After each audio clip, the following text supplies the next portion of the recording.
মক্কাতে উমরা করতে এসে যারা বাঙালি খাবার চান, ক্লক টাওয়ারের সাথেই এই হোটেলগুলো অবস্থিত। আপনারা চাইলে এখান থেকে 24 ঘন্টা বাঙালি খাবার খেতে পারবেন।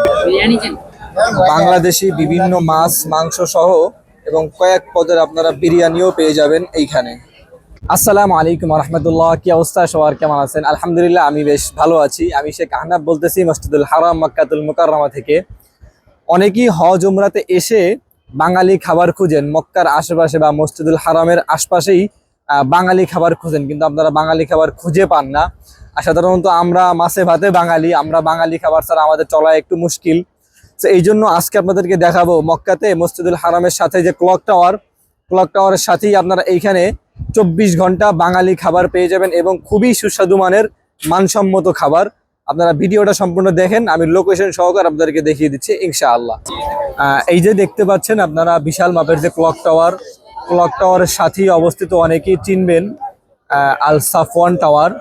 একদম ক্লক টাওয়ারের সাথেই অবস্থিত। অনেকে এটাকে ক্লক টাওয়ারের অংশ মনে করে, আসলে না, এটা আলাদা একটা হোটেল বা আলাদা একটা টাওয়ার। একদম এই যে 3 নাম্বার টয়লেটের একদম পিছনেই। আর এদিক থেকে দেখালে এই যে হচ্ছে আপনার আব্দুল আজিজ গেটের একদম সামনেই আর সাফওয়ান টাওয়ার অবস্থিত। এর 3য় তলায় আপনারা বাঙালি খাবার পেয়ে যাবেন। চলেন আমরা ভিডিওটা কন্টিনিউ করি এবং আপনাদেরকে ডিটেলসে দেখানোর চেষ্টা করি।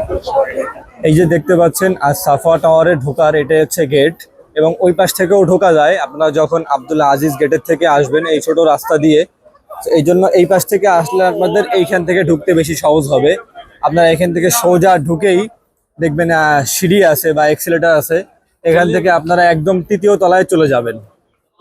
এই যে 3য় তলাতে আসার পরে আপনারা রাস্তার দুই পাশে বিভিন্ন রকমের ফাস্টফুড সহ বিভিন্ন রকমের ফুড আপনারা দেখতে পারবেন, এবং এখানে আপনারা বসেও পরিবার সহকারে বসেও খেতে পারবেন, কোনো সমস্যা নাই। বসারও বেশ সুন্দর ব্যবস্থা করা আছে। এই যে দেখতে পাচ্ছেন এশিয়ান হোটেল বাংলাদেশ, আর এই পাশে একটা আছে বাংলাদেশি রেস্টুরেন্ট। এদের খাবারের মান একদম হুবহু বাংলাদেশি, একদম যে আমরা যেভাবে বাংলাদেশের ঘরোয়া পরিবেশে রান্না করে খাই, এদের খাবার একদম সেম ওইরকম। আপনারা যদি এই দিক থেকেও আসতে পারেন, চাইলে আপনারা যেদিক থেকেই আসেন আপনাদের সাফওয়ান টাওয়ারের 3য় তলাতে আসতে হবে। 3য় তলাতে আসলে আপনারা এখানে বেশ কয়েকটা বাঙালি রেস্টুরেন্ট পেয়ে যাবেন।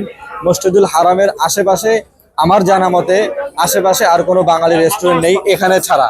তো আপনারা যারা আসবেন অবশ্যই এখানে বাঙালি খাবার যারা প্রয়োজন হয় বা বাঙালি খাবার খেতে চান অবশ্যই এখানে আসবেন। এই যে দেখতে পাচ্ছেন বাংলাদেশি রেস্টুরেন্ট, এবং এখানে দেখতে পাচ্ছেন বিরিয়ানি সহ বাংলাদেশি মাছ মাংস, মানে বিভিন্ন রকমের মাছ মাংস সহ আপনারা বাঙালি যে খাবারগুলো আমরা সাধারণত খেয়ে থাকি সমস্ত খাবার আপনারা এখান থেকে খেতে পারবেন। সবাইকে ধন্যবাদ ভিডিওটি শেষ পর্যন্ত দেখার জন্য। সবাই ভালো থাকবেন। আসসালামু আলাইকুম।